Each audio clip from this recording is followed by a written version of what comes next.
오늘은 2026년의 성령 강림절, 성령 강림 주일입니다. 이 성령 강림절은 오순절 성령 강림 사건을 배경으로 하는 교회의 큰 절기죠.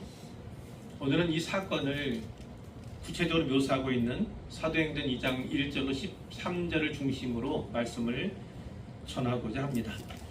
자, 앞장부터 보실 텐데 1장 3절에 보면 예수님께서 이런 일을 하셨다는 게 나오죠. 고난 받으신 후에, 고난 받으신 건 바로 십자가 사건을 가리킵니다. 십자가에서 죽으셨어요. 그러나 다시 부활하셨죠. 죽은 지 사흘 만에 다시 사셨습니다. 사신 뒤에 어떻게 하셨는가? 40일 동안 이 땅에 머물러 계셨습니다. 승천하시기까지, 하늘로 올라가시기까지 40일 동안 부활체를 제자들, 사도들 비롯해서 많은 사람들에게 나타내시고 보여주셨다는 겁니다. 그런데 그 40일 동안에도 무슨 일을 하셨는가? 바로 하나님 나라의 일을 말씀하셨다. 이렇게 성경이 기록하고 있습니다. 하나님 나라의 일을 그 40일. 물론 이 40일에만 그런 것도 아닙니다. 예수님의 공생의 모든 시간들에 다 하나님 나라 연관이 있죠. 예수님께서는 하나님 나라를 전파하셨고, 그리고 이 40일 동안 승천하기까지 부활 후 40일 동안도 하나님 나라를 가르치신 것으로 보아서, 전파하신 것으로 보아서 그분의 사역 가운데 요점 중에 핵심은 바로 하나님 나라였다. 이렇게 우리는 볼 수가 있는 겁니다. 자, 4절에 보니까 사도들이 모여 있을 때 예수님께서 그들에게 분부하셨다. 이렇게 말씀하죠. 무슨 분부를 하셨을까요? 예루살렘을 떠나지 말고 내게서 들은 바 아버지께서 약속하신 것을 기다리라. 이렇게 말씀하셨어요. 기다리라는 명령입니다. 떠나지 말고 기다리라. 5절에도 보니까 너희는 몇 날이 못되어 성령으로 세례를 받으리라. 성령 세례에 대해서 말씀하셨는데 몇 날이 못되어. 자, 6절에 보니까 이런 얘기들이 있네요. 그들이 모였을 때 이 사도들이, 제자들이 얘기하는 거예요. 예수님한테 여쭌 겁니다. 뭐라고 합니까? 주께서 이스라엘 나라를 회복하심이 이때니까. 이것은 원문의 시제상 계속을 나타냅니다. 계속. 그러니까 한 번이 아니라는 거예요. 예수님한테 계속해서 끊임없이 같은 질문을 했다는 겁니다. 주께서 이스라엘 나라를 회복하심이 이때니까. 뭐에 관심이 있습니까? 나라. 물론 예수의 나라에 관심을 가졌으면 좋은데, 예수가 왕으로 다스리는 그 나라, 뭐 이런 식으로 생각하는 겁니다. 세상 나라를 기대하고 있는 거예요. 꿈꾸고 있는 겁니다. 그러면 그 중에 자기들은 높은 자리를 차지하게 되지 않겠습니까? 복음서에서 여러분 나오지 않아요. 계속해서 그들이 꿈꿔왔던 것을 결코 놓지 않은 겁니다. 놓지 않은 거예요. 자, 그런데 예수님께서 뭐라고 말씀합니까? 때와 시기는 아버지께서 자기 권한에 주셨으니, 때와 시기, 그 때와 시기는 오직 하나님만이 아신다. 너희가 알 바가 아니다. 말씀하시면서 8절, 아주 유명한 8절이 있잖아요. 오직 성령이 너에게 임하시면, 이 말씀이십니다. 그러나 우리 말 성경에는 오직 이래서 좀 분명히 드러나지 않는 면이 있습니다. 뭐냐면 원문에는 그러나입니다. 너희들은 지금 이스라엘 나라, 세상에 있는 어떤 나라를 꿈꾸고 있지만, 그러나 성령께서 임하시면 어떤 일이 있습니까? 너희가 권능을 받게 될 것이다. 권능은 원어상으로 듀나미스라고 합니다. 그 권능을 받고, 이 듀나미스는 다이너마이트의 그 어원이다. 이렇게도 보실 수 있는데, 그만큼 폭발력이 있는 이제 그 권능을 받을 거다. 그리고 예루살렘과 온 유대와 사마리아와 땅끝까지 이르러 내 증인이 되리라 하시니라. 자, 여기 좀 무엇입니까? 그러나 너희가 관심을 가져야 할 것은 뭐다? 바로 너희가 내 증인이 되는 것. 그거에 관심을 쏟아야 한다. 예수님께서는 무슨 말씀하신 겁니까? 너희는 지금 세상 나라, 이스라엘 나라를 계속 이야기하고 있지만 나는 이렇게 말한다는 겁니다. 뭐요? 계속해서 예수님께서 공생애 동안 보여주셨고 40일 동안 보여주고 계신, 말씀하고 계신 그 하나님의 나라에 대해서 말한다. 이렇게 말씀하는 거예요. 시각은 바로 하나님 나라에 있다. 너희는 그 하나님 나라 확장을 위해서 내 증인이 되어야 한다. 예수님이 초점을 바꾼 거예요. 그렇기 때문에 그러나라고 하는 역접의 접속사가 거기에 사용이 된 것입니다. 그리고 어떻게 했습니까? 하늘로 올라가셨어요. 승천하셨습니다. 자, 제 아들이 예수님 올라가신 하늘을 뚫어지게 바라보고 있어요. 그때 흰 옷 입은 두 사람이 나타났네요. 누굽니까? 바로 천사입니다. 천사가 그들에게 이야기합니다. 11절에 보니까 갈릴리 사람들아 어찌하여 서서 하늘을 쳐다보느냐. 너희 가운데서 하늘로 올려주신 이 예수는 하늘로 가심을 본 그대로 오시리라. 예수님께서 다시 때가 되면 오실 거다. 다시 재림하실 거다. 이렇게 말씀을 하신 거죠. 자, 그 일이 있고 예수님의 승천을 본 후에 제 아들이 감람산에서 예루살렘으로 돌아왔다. 이렇게 기록이 되어 있습니다. 그리고 어디로 갔습니까? 그들이 유하는 다락방, 우리는 흔히 그것을 마가의 다락방 이렇게 이야기합니다. 그 마가의 다락방 올라갔는데 거기에는 11명의 사도가 있었고 여자들이 있었고 예수의 어머니 마리아도 있었고 예수의 아우들도 있었다. 그들이 거기에 모여서 뭐 했습니까? 더불어 마음을 같이하여 오로지 기도에 힘썼다. 도합 인원은 약 120명 정도가 되었다. 그래서 우리는 흔히 120문도 이렇게 표현하곤 합니다. 이제 오늘 본문 속으로 들어가 볼 텐데요. 이 말씀을 세 부분으로 나누어서 살펴보도록 합니다. 첫 번째는 1절에서 3절까지의 말씀입니다. 여기는 어떤 내용이냐면 성령 강림이 하나님의 주권적인 방법과 타이밍에 이루어졌다. 이것을 보여주고 있습니다. 하나님의 주권적인 방법, 하나님의 주권적인 타이밍에 이루어졌다는 것입니다. 1절에 보면 오순절날 얘기 나옵니다. 오순절날이 이미 이름에 오순절날에도 그들이 다 같이 한 곳에 모였던 거예요. 그 절기에도 다 같이 마가의 다락방에 모여 있었다는 것입니다. 그 오순절은 헬라어로 펜테코스테라고 합니다. 뭐 영어에도 비슷하게 되어 있지만 펜테코스테라고 되어 있습니다. 자, 그건 단순히 쉰째 날, 50번째 날, 50번째 날을 가리키는 그런 뜻이에요. 그런데 언제로부터 50일째냐? 바로 6월절로부터 50일째 날을 가리키는 그 날이 바로 오순절이라는 거예요. 그런데 이 사도행전 2장에 나오는 이 오순절은 구속사적으로 매우 중요합니다. 왜 그렇습니까? 그 전에 50일쯤 전 예수님께서 그 6월절 어간에 6월절의 어린 양으로 죽으셨잖아요. 십자가에서 죽으셨어요. 그렇기 때문에 이 오순절도 또 뜻이 더 깊은 것이죠. 예수님은 그렇지만 사흘 만에 부활하셨어요. 그 후 40일 동안 땅에 머무셨습니다. 그리고 승천하셨어요. 그리고 약 열흘쯤 지났습니다.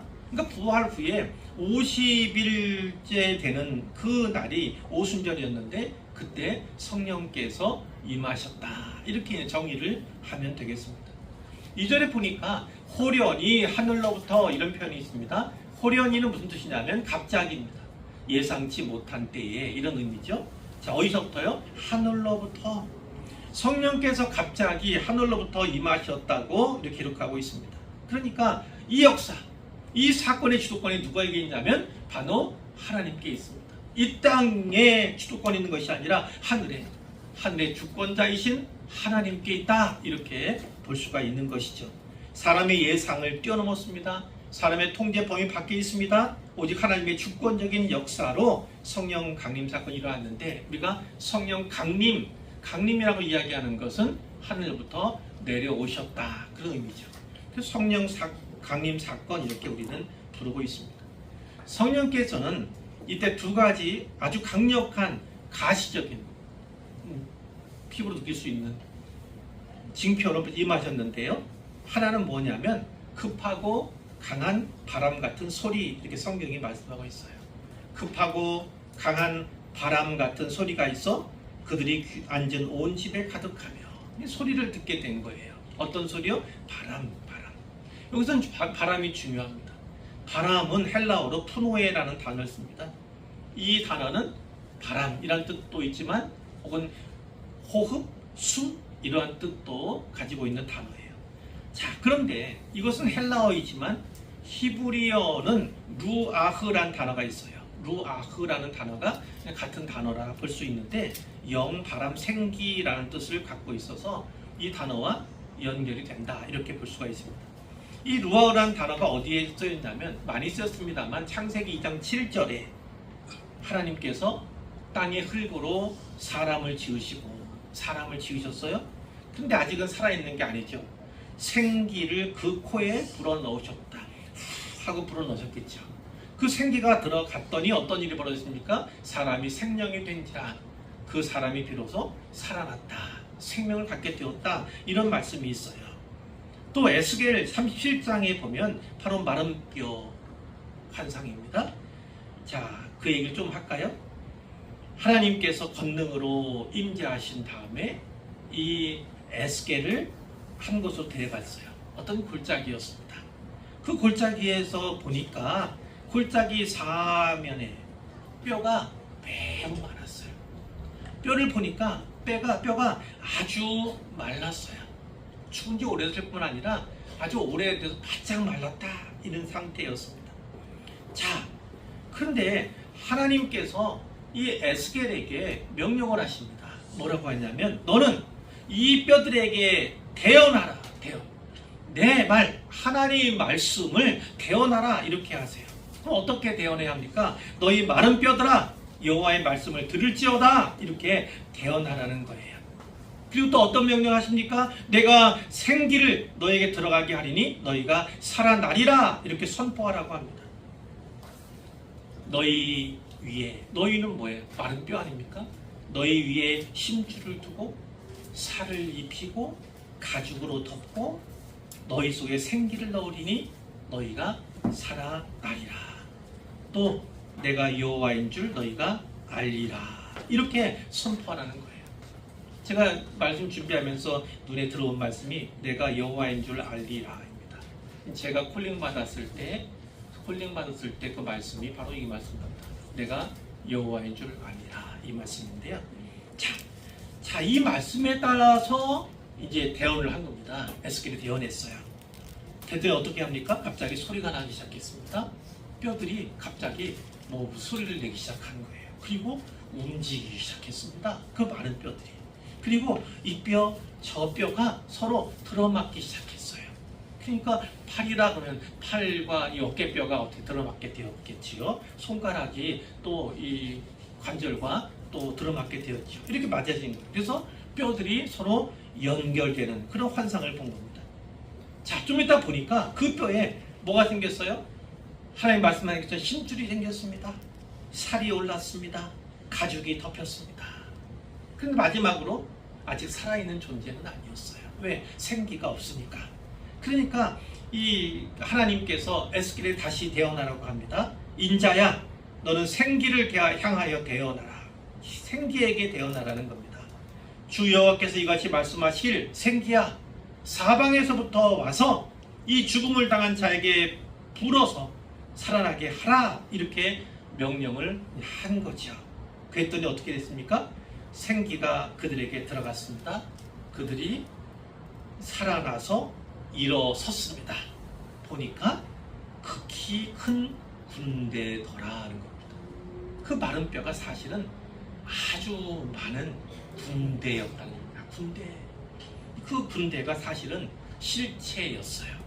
그러나 겉보기에는 마치 마른 뼈같이 아무런 소망이 없는 자처럼 보였다는 것을 성경이 말씀하고 있는 거예요. 자, 근데 이 에스겔 37장의 환상이 바로 이때 성령 강림 사건 때 이루어지고 성취되는 그 역사를 미리 보여주는 거예요. 자, 다음으로 볼 거는 불의 혀처럼 갈라지는 것들 이렇게 되어 있습니다. 3절에 있죠.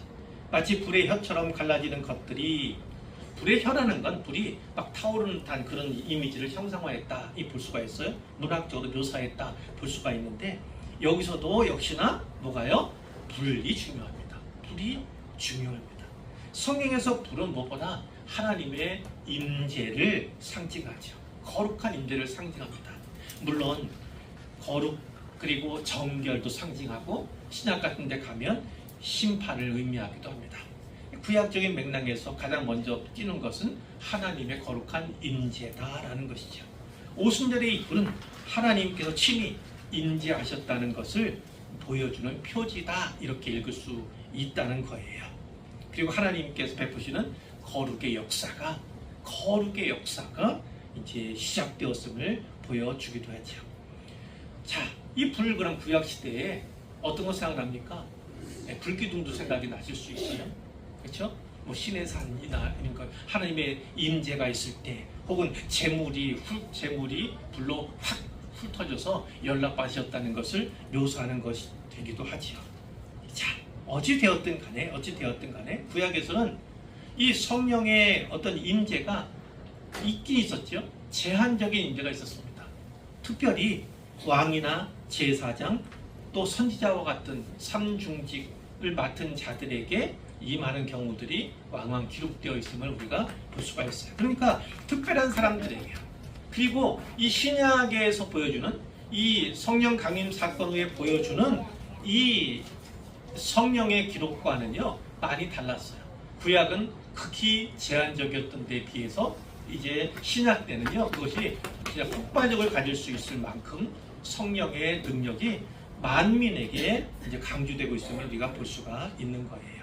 오순절 이후에 남녀노소뿐만 아니라 종과 자유인 모두에게, 모든 성도에게 성령의 임재가 시작되었습니다. 그것을 우리는 성령의 내주다라는 겁니다. 우리 안에 성령께서 임하여 계신다, 이제 우리 안에 살아계신다 하는 것을 이제 이때 보여주신 건데, 이는 요엘 2장의 성취다 이렇게 볼 수 있어요. 내 영을 만민에게 부어주겠다 하신 그 요엘 2장의 말씀을 성취하고 있다라는 것입니다. 자, 요엘 2장 28절에 보면 내가 내 영을 만민에게 부어주겠다. 너희 자녀들이 장래일을 말하고 너희 늙은이는 꿈을 꾸고 너희 젊은이는 이상을 볼 것이며 내 영을 남종과 여종에게 부어줄 것이다. 이렇게 말씀을 했는데, 뒤에 사도행전 2장 16절 이하에도 보면 바로 베드로가 설교하게 될 때 이 말씀을 인용하는 것을 보게 됩니다. 그러니까 이때 들어서 뭡니까? 선지자 요엘을 통해서 하신 말씀이 성취된 것으로 베드로가 그것을 인정할 뿐만 아니라 깨달았다는 것을 분명히 보게 되는 것이죠. 그러니까 이 불의 의미 그리고 바람의 의미를 좀 더 주목하시면 성령 강림 사건을 통해서 하나님께서 원하시는 바가 무엇인가를 또 살필 수 있겠다, 이렇게 볼 수가 있습니다. 자, 둘째 단락은 4절에서 11절입니다. 자, 여기에서는 어떤 일이 특별히 있냐면 성령께서 언어의 장벽을 깨고 복음의 소통을 이루셨습니다. 복음의 소통을 이루셨다. 그것이 기록되어 있습니다.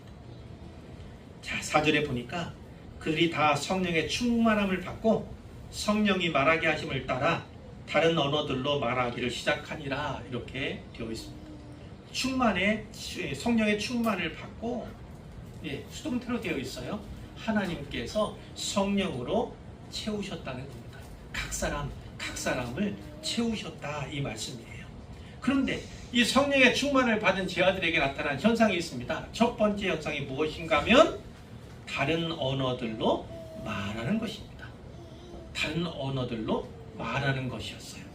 이 방언이라고 하는데 우리가 흔히 말하는 이제 성령의 은사, 성령의 선물로서의 방언과는 좀 달랐어요. 물론 성령의 선물 가운데, 은사 가운데 방언이 있지만 여기에 나타나는 다른 언어들을 그 방언과 동일시할 수는 없습니다. 매우 이례적이고 매우 특별한 이적이 이때 일어났기 때문에 그런 것이죠. 자, 그 이적이 어떤 내용이었습니까? 2장 5절에 가보면 그때 성령 강림 사건이 있었던 그 오순절 때에, 자, 누가 나옵니까? 경건한 유대인들이, 경건한 사람들이에요. 경건한 유대인들. 또 경건한 유대 교인들 이렇게 볼 수가 있어요. 그들이 천하 각국으로부터 왔습니다. 예루살렘에 머물러 있었어요. 왜? 유월절을 지키려고 했던 거예요. 천하 각국에서 먼 곳에서부터 와가지고 이 유월절 지키기 위해 예루살렘으로 온 것입니다. 근데 그들이 이 제자들이 다른 언어들로 말하는 이것을 듣게 되는 거예요. 이 소리를 듣게 되는 거예요. 일대 소동이 일어났습니다. 왜 소동이 일어났습니까? 7절에 보니까 너무 놀랍고 너무 신기하기 때문에 그렇습니다. 그들의 말을 들어보십시오. 보라, 이 말하는 사람들이 다 갈릴리 사람이 아니냐? 딱 봐도 유대인들 가운데 딱 봐도 이 사람들은 다 갈릴리 사람들이었어요. 그것이 보였던 겁니다. 어떤 차림이나 어떤 복장 때문에 그랬을 가능성이 있습니다. 그런데 우리 각 사람이 난 것 방언으로 듣게 되는 것이 어찌 됨이냐라는 겁니다.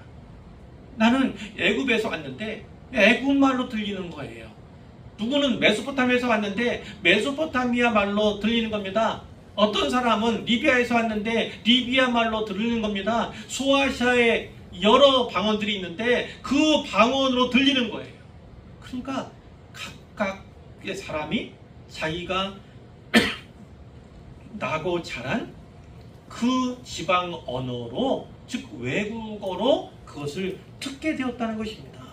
그게 깜짝 놀란 거 아닙니까? 깜짝 놀랍니다. 11절에 보니까 우리가 다 우리의 각 언어로 하나님의 큰 일을 말함을 듣는도다, 이렇게 그들이 이야기를 한 것이죠. 이 사건은 구속사적으로도 엄청난 사건입니다. 창세기 11장에 보면 어떤 일이 있습니까? 바벨탑 사건이 기록되어 있습니다. 바벨탑 사건. 땅에 흩어져서 땅을 정복하고 채워가야 충만해야 될 그러한 문화 명령을 받은 사람들, 이 시점은 이제 아담이 받은 그 문화 명령이 아니라 이제 다 물로 심판받고 난 뒤에 노아의 후손들이 이제 흩어지기 시작한 거잖아요. 그러니까 노아에게도 다시 그 명령이 주어졌거든요. 그 명령을 받은 사람들, 그 문화 명령을 받은 사람들이 이제 흩어져 가는 길에 바벨이라는 곳에서 머물렀던 겁니다. 왜요? 아니, 좋다고 생각했겠지요. 혹은 여기쯤이면 여기에 머무는 게 좋고, 무슨 생각을 했었냐면 더 이상 나아가기 싫었던 겁니다. 그러니까 하나님께서 흩어지라고, 충만하라고, 정복하라고 이렇게 말씀하셨는데 이들은 어떻게 했냐면 여기가 좋사오니지, 여기가 좋사오니 머물렀어요. 그리고 뭐 했냐면 높이 탑을 쌓기 시작했습니다. 무엇을 원했습니까? 하늘에 닿기를 원했습니다. 하늘에 닿기. 뭐 그것 신학교는 여러 가지로 해석할 수 있습니다만 그것은 이제 생략을 하고요. 어찌됐든 이것은, 이 바벨탑이라고 하는 건 사람이 고안해낸, 그리고 사람이 가진 능력의 최대치를 의미하는 것입니다. 그 능력을 다 동원하여서 하나님의 명령을 거역한 곳이 바로 바벨이라는 것이고, 거기에 세운 탑, 그 증거물이 바로 바벨탑이라는 의미인 거예요. 그러니까 하나님께 정면 도전하고 나선 인간을 보여주는 거예요. 그때 하나님 어떻게 하십니까? 얘들이 서로 죽이 맞아가지고 하나님을 배신하고자, 배반하고자 하는 그런 한 목적에 죽이 맞아가지고, 그러니까 어떻게 하십니까? 언어를 흩으셨습니다. 옆에 있는 사람과 말이 흩어지게, 전혀 달라지게 하셨어요. 그래서 다양한 언어들이 세상에 존재하게 된 것입니다. 소통이 안 되기 시작하니까 같은 목적으로 일하던 사람들이 서로 이게 안 되는, 대화도 안 되죠. 그러니까 무엇을 해야 할지 이게 의견이 충돌하고 상충되니까 결국은 뿔뿔이 흩어지게 된 거예요.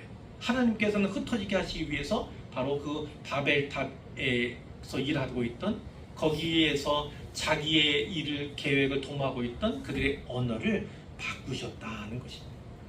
그것은 심판 중에 하나였던 거예요. 심판 중에 하나. 그런데 이 오순절에 성령께서 임하시는 이때에 어떻게 됐다고요? 각 외국어로 다 하나님의 큰 일이 전파되고 들려지는 놀라운 역사가 일어나게 되었던 것입니다. 그러니까 복음 안에서, 성령 안에서 다시 언어가 소통하게 되었다는 것을 분명히 보여주는 거예요. 그 바벨탑은 저주이기도 했습니다.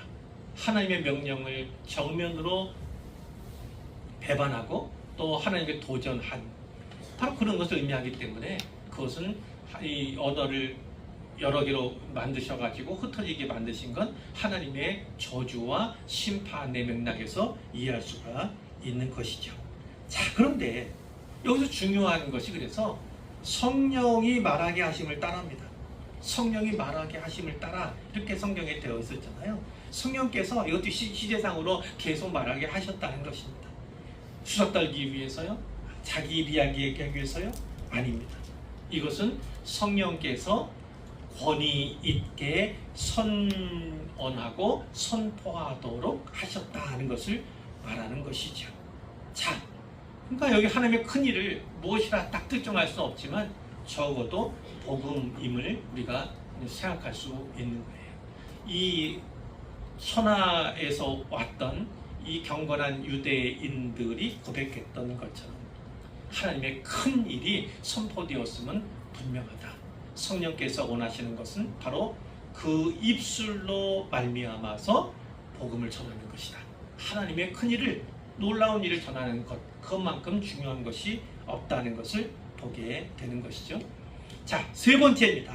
12절부터 13절기 세 번째 단락인데 여기의 내용은 성령은 세상의 조롱 속에서도 구원의 역사를 진전시켜 나가신다라는 것입니다. 세상의 조롱 속에서도 구원의 역사를 진전시키시는 분이 바로 성령이시다라는 거예요. 12절에 보니까 또 13절에도 보니까 성령의 역사가 나타났을 때 사람들의 반응이 크게 두 가지. 물론 훨씬 많은 사람들은 놀라고 당황했습니다. 이 어찌 된 일이냐? 이 어찌 된 일이냐는 너무 놀란 거예요. 너무 놀라운 것입니다. 경외감을 가질 만큼 놀라운 것을 표현하는 거예요. 그런데 그들 가운데 어떤 물론 소수였을 가능성이 있지만 조롱하는 사람도 있습니다. 어떻게 조롱했습니까? 이 사람들이 다른 말로 하는 것, 방언하는 이 사람들이 세술에 취하였다. 이 낮 시간부터 세술에 취하여서 저 모양이다. 이렇게 판단하고 비판하고 조롱하는 사람들이 분명히 있었다라는 것을 보게 되죠. 자, 많고 적음을 떠나서 세상은 복음에 대해서 하나님께서 하시는 그 일에 대해서 조롱하기가 십상이에요. 조롱하기가 십상입니다. 왜냐? 그것은 진짜 하나님의 역사가 있어야지만 예수님을 믿어야지만 열릴 수 있는 세계, 볼 수 있는 세계, 그 세계이기 때문에 그렇죠. 아무리 세상의 지식이 뛰어나고 학식이 뛰어나다 할지라도 학문의 도를 넘었다 할지라도요, 복음은 결코 자력으로는 깨달을 수 없습니다. 자력으로는 깨달을 수 없어요. 10번 성경을 읽고 100번 성경을 읽어도 예수를 믿지 않은 사람은 결코 깨달을 수 없습니다. 성령의 도움과 성령의 역사가 있어야지만, 그분이 조명해 주셔야지만 깨닫게 되고 믿게 되고 이해하게 되고 알게 되는 것이 바로 이 숨겨진 진리에 관한, 이 복음에 관한 내용인 것이죠. 자, 이렇게 세상 사람들은 복음을 듣고도 또 증거하여도 그것을 거절하고 거부합니다. 조롱하기도 하고 또 나아가서는 오히려 박해나 핍박으로 모습을 달리하는 그런 세상의 모습을 보기도 하죠. 근데 이때 14절 이하에 보면 베드로가 일어서는, 그렇죠? 설교한 거예요. 설교하는 일이 일어났습니다. 거기에서 진짜 대단합니다. 구약 성경을 관통하는, 물론 많이 얘기하지는 않았지만 구약 성경을 관통하는 이 신학적인 설교를 여기서 쏟아내는 겁니다. 자, 좀 아까 말씀드렸던 요엘 선지자의 예언 부분도 있어요. 뒤에 가면 다윗 시편 이야기도 인용을 하는 것을 우리가 보게 되는데, 그 요점은 이런 겁니다. 예수 그리스도의 죽음과 부활이 우연히 일어난 것이 결코 아니다라는 겁니다. 하나님의 주권적인 계획, 역사 가운데 일어난 일, 구약에 이미 이렇게 예언되어 있고 그 예언된 내용이 바로 오늘 너희에게 보여졌다. 그리고 하나님께서는 너희를 복음으로 인도하신다라는 것을 분명히 선포하게 된 것이지요. 갈릴리 어부 출신이었음을 잘 알지 않습니까? 물론 그를 무식자 이렇게 얘기할 수는 없겠지만 어쨌든 정식으로 율법 교육을 받은 사람은 아니었어요, 베드로가. 그러나 그 성경의 맥을, 구약을 관통하는 실력을 여기서 보여주는 것입니다. 자, 무엇을 우리가 봐야 됩니까? 성령이 너희에게 임하시면 너희가 권능을 받고, 그 권능을 우리가 기억해야 합니다. 그 권능이 무엇입니까? 기본적으로는 담대함입니다. 담대함, 거룩한 담대함이에요. 거룩한 담대함. 또 무엇입니까? 하나님께서 주시는 지혜일 수도 있습니다. 그런데 이 지혜이든 능력이든 모든 것은 다 복음을 전하는 자의 증인의 권세, 복음을 전하는 자 증인의 권세를 위해서 주어지는 것이 바로 권능임을 기억하셔야 하는 겁니다. 자, 그 이전에 어떤 일까지 우리가 생각할 수 있습니다. 십자가 지키지 못했던 그 전에 예수를 부인했던 그 베드로 아닙니까? 그 베드로 아닙니까? 이들은 다 문을 꼭꼭 걸어 잠그고 있지 않았습니까? 그런 자들이었다고요. 그런데 이렇게 수없이 많은 무수한 사람들 앞에서 설교하라 일어난 겁니다. 설교하러 일어난 거예요. 그리고 어떻게 합니까? 그 권능을 이제 덧입었다 이렇게 볼 수가 있는데, 자, 한 부분만 볼게요. 다윗의 시편까지 보면 너무 길어질 것 같아서 예를 들어 이런 겁니다. 자, 14절에 보니까 베드로가 얘기를 하죠. 11사도와 함께 서서 소리를 높여 이르되 유대인들과 예루살렘 모든 거민들아, 이 일을 너희로 알게 할 것이니 내 말에 귀를 기울이라. 이렇게 얘기했어요. 때가 제 30다. 한낮이다. 너희 생각과 같이 이 사람이 취한 것이 아니다. 그러면서 얘기한 것이 선지자 요엘을 통하여 말씀하신 것, 그걸 쭉 얘기하는 거예요. 그것이 아까 제가 읽어드린 17절, 18절입니다. 근데 19절 보면 또 내가 위로 하늘에서는 기사를, 아래로 땅에서는 징조를 베풀리니 곧 피와 불과 연기로다. 이 말씀도 요엘의 말씀을 인용하고 있는 거예요. 근데 여기서 잘 보셔야 할 것이 있습니다. 요엘서에는 그 다음 구절이 요엘 2장 31절과 32절을 제가 읽어드릴 거예요. 거기에 이렇게 돼 있어요. 여호와의 크고 두려운 날이 이르기 전에 해가 어두워지고 달이 핏빛같이 변하려니와 누구든지 여호와의 이름을 부르는 자는 구원을 얻으리라. 이 말씀이 나온다고요, 요엘에. 근데 베드로가 어떻게 설교하는지 보세요. 어디에 나오냐면 20절, 21절에 나옵니다. 주의 크고 영화로운 날이 이르기 전에 해가 변하여 어두워지고 달이 변하여 피가 되리라. 누구든지 주의 이름을 부르는 자는 구원을 받으리라. 이렇게 합니다. 자, 무슨 차이가 있는지 제가 화면을 저기 보시면 차이가 좀 있는 거죠. 뭐라고 했습니까? 요엘은 여호와의 크고 두려운 날 이렇게 얘기했는데 베드로는 뭐라고 합니까? 주의 크고 영화로운 날 이렇게 바꿨어요. 그리고 누구든지 여호와 이름을 부르는 자는, 요엘에는 이렇게 되어 있는데 베드로는 누구든지 주의 이름을 부르는 자는 이렇게 해요. 바로 이겁니다.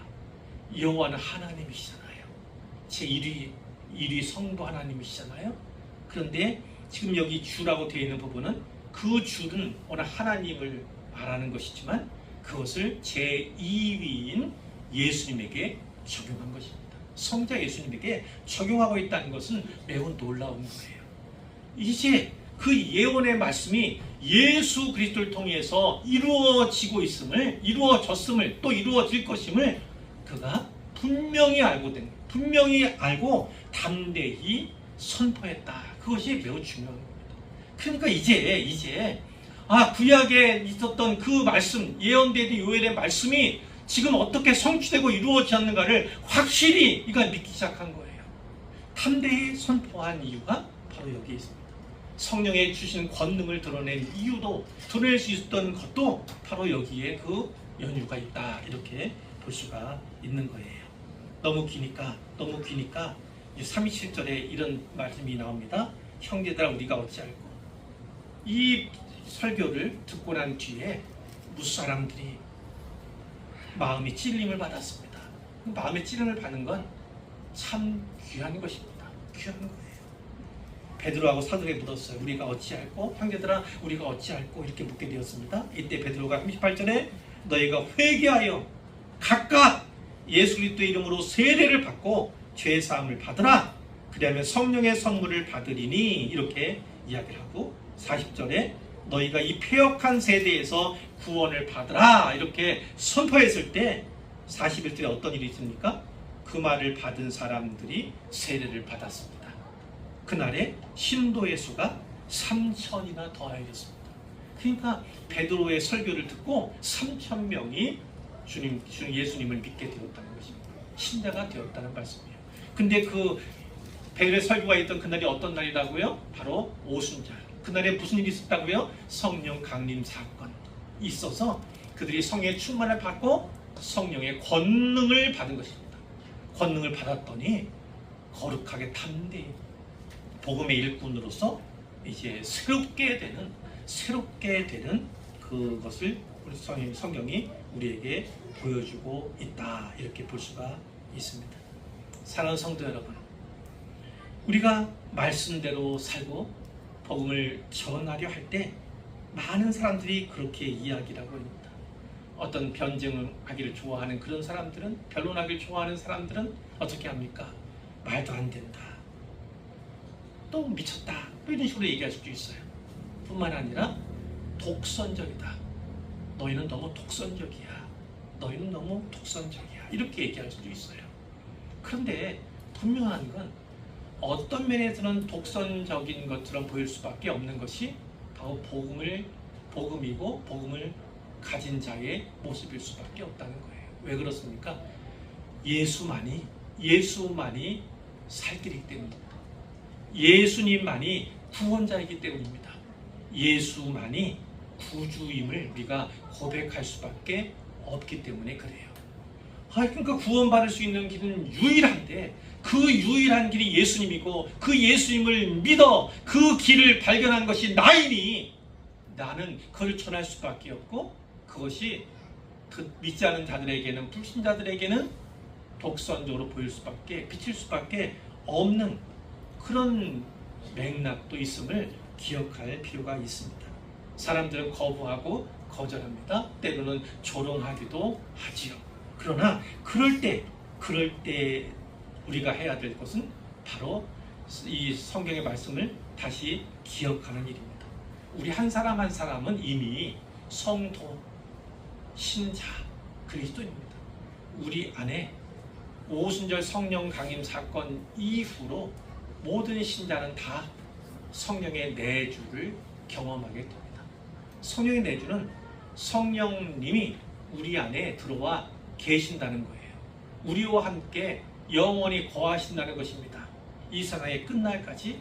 그리고 그 영원히 거하시는 것은 우리가 이 세상에서 죽는다 할지라도, 주님 오시기 전에 죽는다 할지라도 영원히 계속되는 것입니다. 왜냐하면 그 성령님이 우리를 이 땅에서 다음 세상으로 인도해 가실 분이기 때문에 그런 것이죠. 그러니까 성령님과의 교제, 그것은 영원히 끊어지지 않는다. 이 내주야말로 확실한 구원의 표다, 천국 표다, 이렇게도 이야기할 수가 있는 것이죠.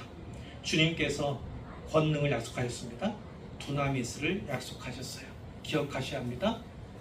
두나미스를 권능을 받은 자들은 담대할 수밖에 없습니다. 어떤 상황, 어떤 형편 가운데서도, 혹은 질병으로 말미암아 고통당하는 신음하는 분들도 계시잖아요. 어떠한 질병이라도 마찬가지입니다. 근데 그걸 생각하셔야 합니다. 하나님께서는 우리에게 권능을 주셨음을 기억하시기를 바랍니다. 거룩해야 합니다. 결코 포기해서는 안 됩니다. 결코 험한 말을 뱉어서는 안 됩니다. 저주의 말이라든지 악한 말을 뱉을 수가 없습니다. 거룩하게 하나님께서 하실 일을 기억하면서 하나님께 베푸실 큰 일을 바라보면서 거룩한 담대함을 가지시기를 부탁을 드립니다. 그리고 이 모든 두나미스, 이 모든 권능은 결국 증인의 권세를 위해 주신 거예요. 증인으로서 권세 있게 나아갈 수 있도록 사역할 수 있도록 하시기 위해서 주신 것이 바로 이 권능인 것입니다. 바로 그것을 통해서 나의 약함을 통해서 하나님의 강함을 드러내 보시기를, 그리고 우리 예수님의 십자가를 통해서 세상을 복음으로 물들이셨다시피 구원하셨다시피 우리 역시도 가장 작고 가장 낮은 모습으로서 세상을 이기고 세상에 예수를 증거하는 그런 증인 되었으면 너무나 좋겠다라는 것입니다. 이제 결론이에요. 사랑하는 성도 여러분, 오순절은 과거의 사건입니다. 그게 무슨 얘기냐면 이 오순절 성령 강림이 있었던 그 오순절은 한 번일 뿐이라는 것이죠. 성령 강림 사건은 단회적, 한 번 또 일어날 일이 아닙니다. 그러나 분명한 것은 그 이후로 신자는 모두가 성령을 받았다는 것을 기억하셔야 합니다. 성령의 내주, 그 내주의 은혜를 입었다는 사실을 분명히 기억하시기를 바랍니다. 그렇기 때문에 죽었던 심령이 살아난 것입니다. 두려움이 없지 않지만 어떤 두려움도 이길 수 있는 담력, 담대함을 우리에게 허락하신 것이 바로 성령이심을 기억하시라는 것입니다. 그런 담대함을 가지고 세상을 향해 나가시길 바랍니다. 세상을 살리는 도구가 되시기를 바랍니다. 그것은 바로 예수 그리스도의 복음을 전파하는 것입니다. 우리는 지금 성경의 문맥으로는 예루살렘에 거하고 있지만 예루살렘, 온 유대, 사마리아를 지나 땅끝까지 전진하게 될 것입니다. 바로 이 베드로를 비롯한 또 뒤에 나오는 바울을 비롯한 이런 사도를 통해서 복음이 땅끝까지 전파되었던 것처럼 우리 삶 속에서 복음이 더 촘촘하게 온 세계로 전파되는 것을 우리가 경험하게 될 것입니다. 선교적 교회 말씀을 가끔 드렸는데 예루살렘에서도 선교하고 땅끝에도 선교하는 교회가 되어야 합니다. 그러기 위해서는 성령께서 주시는 권능, 그것이 바로 나에게 이미 주어졌음을, 내 안에 내주의 은혜를 허락하신 그 성령님께서 그 권능도 주셨음을 분명히 기억하시면서 복음의 일꾼으로 살아갈 수 있기를 주님의 이름으로 축원합니다.